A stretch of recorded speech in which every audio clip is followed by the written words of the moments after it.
হেদায়েতটা কি জিনিস? এই হেদায়েত আল্লাহ পাকের দেয়া ব্যবস্থাপত্র। আপনি যদি এক শব্দে উত্তর দেন, বলবেন যে আল্লাহর দেয়া হেদায়েত নামের ব্যবস্থাপত্র হচ্ছে আল কোরআনুল কারীম।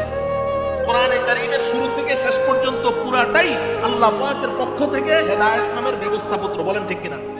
কোনো সন্দেহ আছে? তো কিন্তু এখন এই কোরআনে কারীমের শুরু থেকে শেষ পর্যন্ত এই পুরা হেদায়েত নামের ব্যবস্থাপত্র, এটা আমি নিজে নিজে অধ্যয়ন করে, নিজে নিজে পড়াশোনা করে আমি কি এখান থেকে আমার সঠিক হেদায়েতটাকে বের করার যোগ্যতা রাখি? না। এজন্য এখন এই কোরআনের এই সম্পূর্ণ হেদায়েতটাকে আল্লাহ রাব্বুল আলামিন কোরআনে কারীমের একটি মাত্র আয়াতে দুই কথায় ব্যক্ত করে দিয়েছেন। সুবহানাল্লাহ বলেন।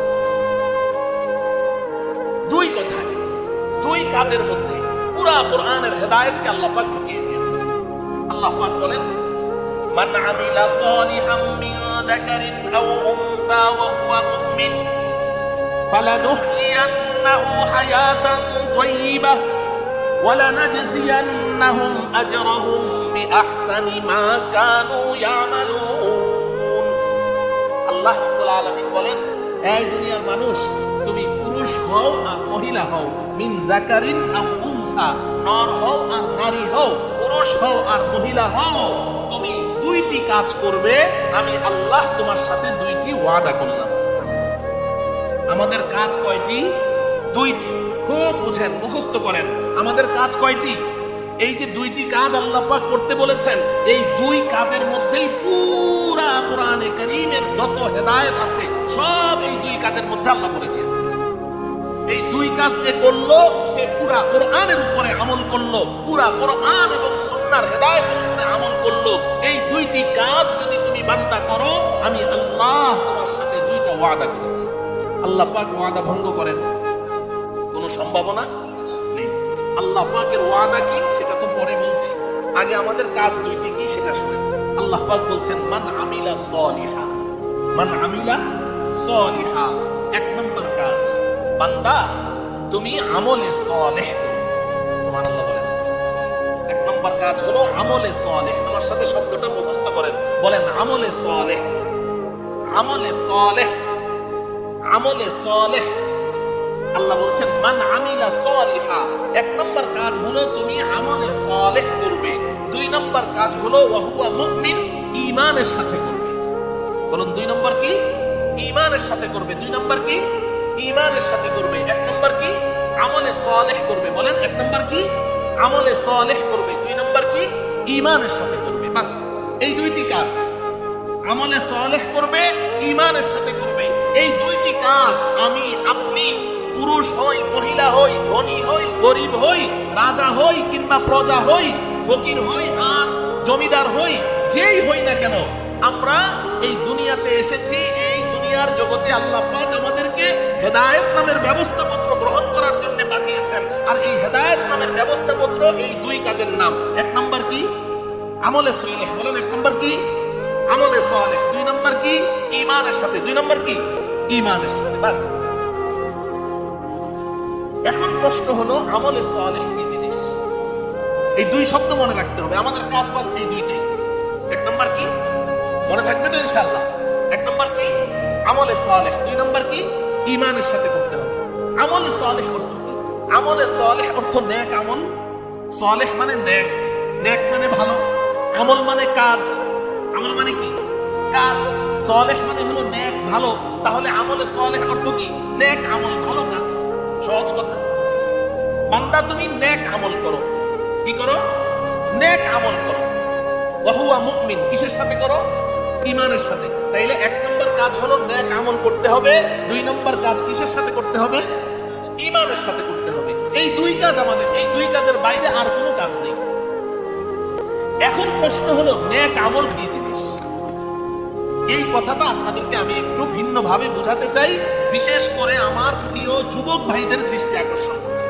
আমার যুবক ভাইদের দৃষ্টি আকর্ষণ করছে, নেক আমল কি জিনিস? আমরা নেক আমল বলবেন যে হুজুর নেক আমল ভালো কাজ। হ্যাঁ হ্যাঁ, ভালো কাজ তো, কিন্তু নেক আমলের পুরা অর্থটা আমরা বুঝি না, কিংবা শয়তান আমাদেরকে বুঝতে দেয় না। নেক আমলের পুরা অর্থ শয়তান আমাদেরকে বুঝতে দেয় না। আমার প্রিয় ভাইরা, আমি এই কথাটাকে খুব সংক্ষেপে আপনাদের সামনে পেশ করতে চেষ্টা করব। যেহেতু আল্লাহ পাক আমাদেরকে দুই কাজ করতে বলেছেন। কয় কাজ?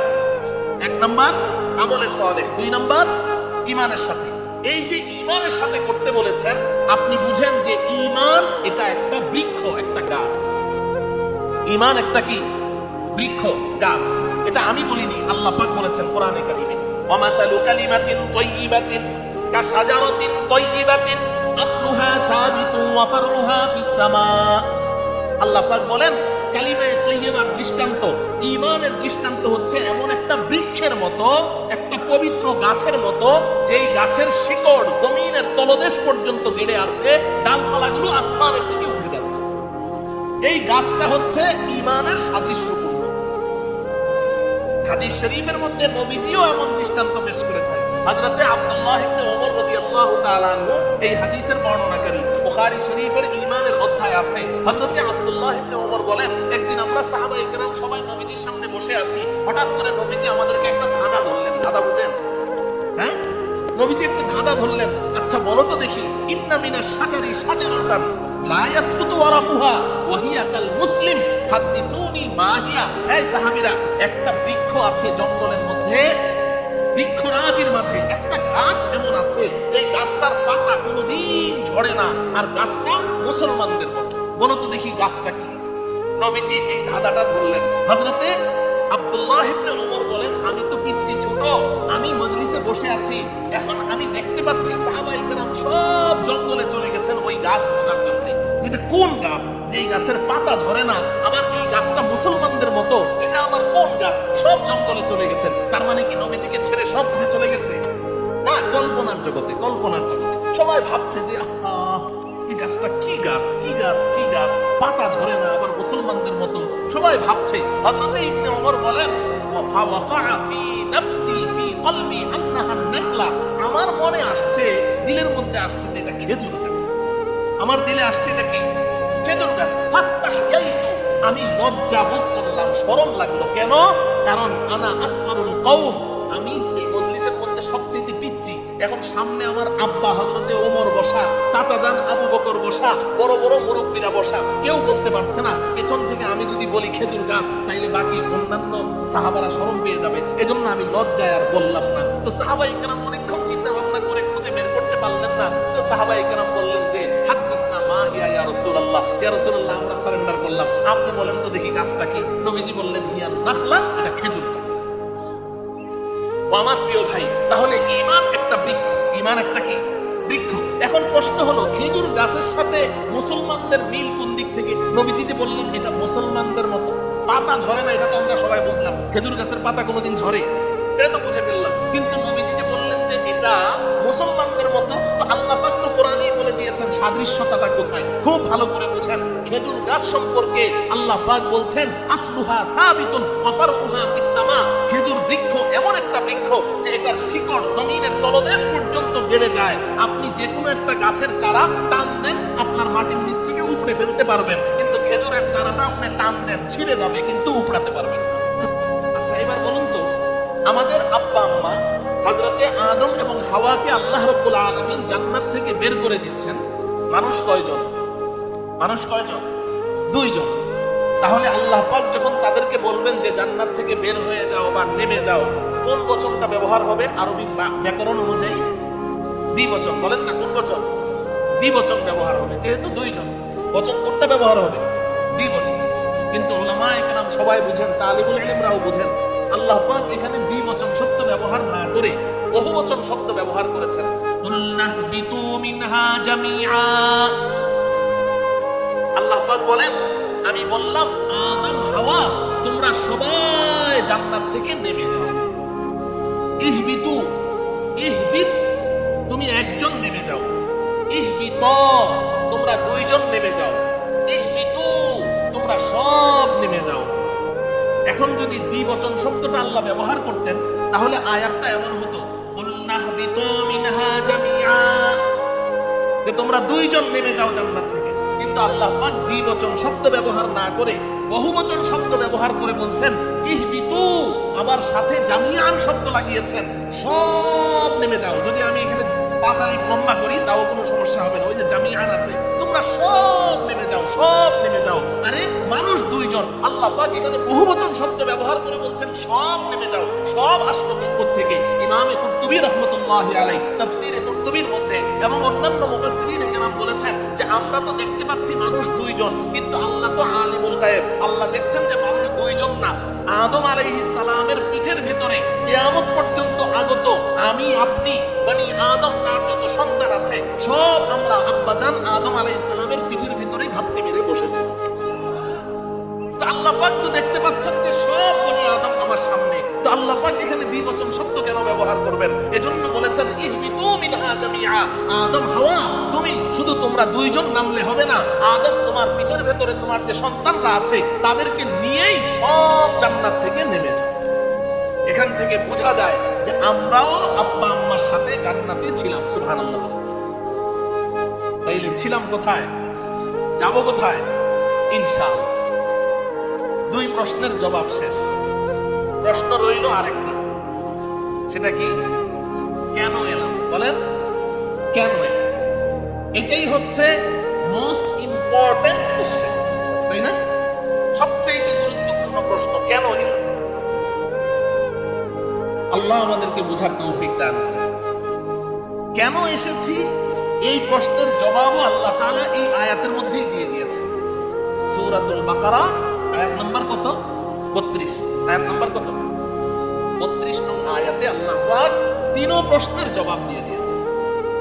উল্লাহবিতু মিনহা জামিআ, আমি বললাম আদম হাওয়া তোমরা সব জান্নাত থেকে নেমে যাও। তো যেহেতু আল্লাহ পাক জান্নাত থেকে নেমে যেতে বলেছেন, তো এখান থেকে পরিষ্কার বোঝা যায় আমরা সবাই কোথায় ছিলাম। জান্নাতে না থাকলে বুঝি আল্লাহ পাক নেমে যেতে বলেছেন, নাকি থাকার কারণে? আমরা ছিলাম বলেই তো আল্লাহ পাক আমাদেরকে কি করেছেন? জান্নাত থেকে নেমে যেতে বলেছেন। তাহলে ইহবিতু মিনহা জামিআ, মিনহা এই মিনাল জান্নাহ, ইহবিতু মিনাল জান্নাতি জামিআ, জান্নাত থেকে তোমরা সব নেমে যাও। এখান থেকে বোঝা যায় ছিলাম কোথায়? জান্নাত। এক প্রশ্নের জবাব পাওয়া গেল এই আয়াতে। এখন আব্বা আম্মাকে যখন জান্নাত থেকে আল্লাহ পাক বের করে দিলেন, আব্বা আম্মার মন খারাপ, মন তো খারাপই হবে। তো যখন মন খারাপ হয়ে গেল, তো আল্লাহ পাক সান্ত্বনা দিচ্ছেন, فَإِمَّا يَأْتِيَنَّكُم مِّنِّي هُدًى فَمَن تَبِعَ هُدَايَ فَلَا خَوْفٌ عَلَيْهِمْ وَلَا هُمْ يَحْزَنُونَ। আল্লাহ রাব্বুল আলামিন বলেন, আদম হাওয়া মন খারাপ করো না, আমি পৃথিবীতে তোমাদেরকে চিরদিনের জন্য পাঠাচ্ছি না, কিছুদিনের জন্য পাঠাচ্ছি। তবে পৃথিবীতে গিয়ে তোমরা তোমাদের সন্তানদেরকে বলে দিবে যে এই যে জান্নাতের বাড়ি থেকে তোমাদেরকে বের করে দিয়েছি, এই কারণে জান্নাতের বাড়ির মালিকানা তোমাদের হাতছাড়া হয়ে গেছে। হাতছাড়া হয়ে গেছে না? বাড়ির মালিকানা হাতছাড়া হয়ে গেছে। আপনার বাড়ি থেকে যদি কেউ এসে আপনাকে বাড়ি থেকে বের করে দেয়, এখন এই বাড়ির মালিকানা আবার ফেরত পাওয়ার জন্য কাগজপত্র নিয়ে কিছু দৌড়ঝাঁপ করা লাগে কি লাগে না? আল্লাহ পাক বলেন, ফাইম্মা ইয়াতিয়ান্নাকুম মিন্নি হুদা, আমি অতি সত্বর তোমার মাধ্যমে, নবী রাসূলগণের মাধ্যমে, আসমানী কিতাবের মাধ্যমে তোমার সন্তানদের কাছে এই জান্নাতের বাড়ির মালিকানা ফেরত পাওয়ার জন্য হেদায়েত নামের একটা ব্যবস্থাপত্র পাঠাবো। হেদায়েত নামের একটি ব্যবস্থাপত্র পাঠাবো, কিছু কাগজপত্র পাঠাবো।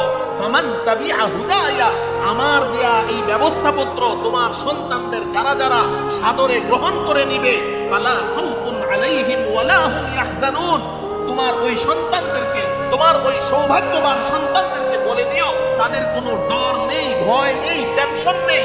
আমার দেয়া এই ব্যবস্থাপত্র যদি দুনিয়ার জগতে তারা গ্রহণ করতে পারে, হেদায়েত নামের ব্যবস্থাপত্র, হুদা হুদা হেদায়েত নামের ব্যবস্থাপত্র যদি তোমার সন্তানরা গ্রহণ করে নেয়, আর ওই ব্যবস্থাপত্র গ্রহণ করে হাসরের ময়দানে আমি আল্লাহর আদালতের কাঠগড়ায় দাঁড়ায়, ফালা খাউফুন আলাইহিম ওয়ালা হুম ইয়াহজানুন, তাদের কোনো ডর নেই, ভয় নেই, টেনশন নেই। আমি আল্লাহ ওয়াদা করছি জান্নাতের বাড়ির মালিকানা আবার তোমার ওই সন্তানদের হাতে আমি আল্লাহ ফেরত দিয়ে দেব।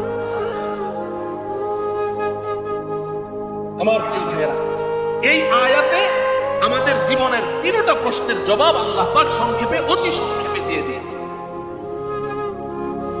ছিলাম জান্নাতে, যাব জান্নাতে, কেন এলাম? আল্লাহ পাকের পক্ষ থেকে প্রদত্ত হেদায়েত নামের ব্যবস্থাপত্র গ্রহণ করার জন্য। আল্লাহর দেয়া হেদায়েত নামের ব্যবস্থাপত্র গ্রহণ করার জন্য। বলেন কেন এলাম? আল্লাহর দেয়া, বলেন আল্লাহর দেয়া হেদায়েত নামের ব্যবস্থাপত্র গ্রহণ করার জন্য। আল্লাহ রাব্বুল আলামিন আমাদের সকলকে আল্লাহ পাকের দেয়া ওই হেদায়েত নামের ব্যবস্থাপত্র গ্রহণ করার তৌফিক দান।